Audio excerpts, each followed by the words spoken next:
Hello বন্ধুরা, খাবারের খাজানায় তোমাদের সকলকে স্বাগত। আজকে তোমাদের সঙ্গে আরেকটি জনপ্রিয় বাঙালি রেসিপি শেয়ার করছি। কয়েকদিন ধরেই টানা বৃষ্টি চলছে। আর এই বৃষ্টির দিনে মনটা খুব ইলিশ ইলিশ করছিল। তাই চলে গেলাম বাজারে, দুটো ছোট সাইজের ইলিশ মাছ কিনে নিয়ে চলে আসলাম। দোকানদার খুব ভালোভাবেই মাছগুলোকে কেটে দিয়েছিলেন।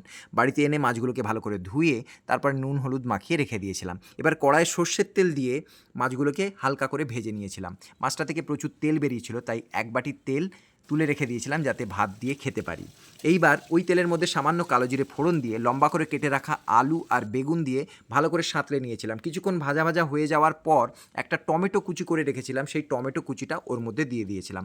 টমেটো কুচি দেওয়ার পর ওর মধ্যে পরিমাণ মতো নুন আর 1 চামচের মতন হলুদ অ্যাড করে আবার কিছুক্ষণ নাড়াচাড়া করার পর যখন একটু ভাজা ভাজা হয়ে আসবে ওর মধ্যে একটু কাঁচা লঙ্কা চিরে দিয়ে দিয়েছিলাম। তার মধ্যে দেখে নিতে হবে যাতে যখন এটার থেকে একটু তেল বেরিয়ে আসবে তখন এর মধ্যে পরিমাণ মতন জল অ্যাড করে দিতে হবে। এরই মধ্যে আমি কালো সর্ষে, সাদা সর্ষে আর কাঁচা লঙ্কা দিয়ে একটা পেস্ট তৈরি করে নিয়েছিলাম। মা আমাকে পেস্টটা বানিয়ে দিয়েছিল। তারপরে ওই ঝোলের মধ্যে ওই সর্ষে বাটার পেস্টটা দিয়ে দিয়েছিলাম। দিয়ে ভালো করে নাড়াচাড়া করার পর কিছুক্ষণ ফুটতে দিতে হবে। তারপরে ভাজা মাছগুলো আস্তে আস্তে ওই ঝোলের মধ্যে দিয়ে দিতে হবে।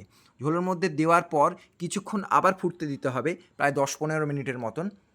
চাইলে আপনারা ঢাকনা চাপা দিয়েও দিতে পারেন, যাতে মাছগুলো ঝোলের মধ্যে ঠিক মতন ডুবে যায়। আর এর মধ্যে আমি কাশ্মীরি লঙ্কার গুঁড়ো অ্যাড করে দিয়েছিলাম যাতে রঙটা খুব ভালো আসে।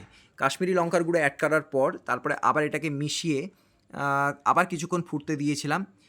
এবার 10-15 মিনিট পর যখন মজে যাবে, আলু বেগুন সমস্ত কিছু সিদ্ধ হয়ে যাবে, মশলাটাও বেশ কষে যাবে, তারপরে নামিয়ে নিতে হবে। ব্যাস তৈরি হয়ে গেল গরমাগরম ইলিশ মাছের ঝোল।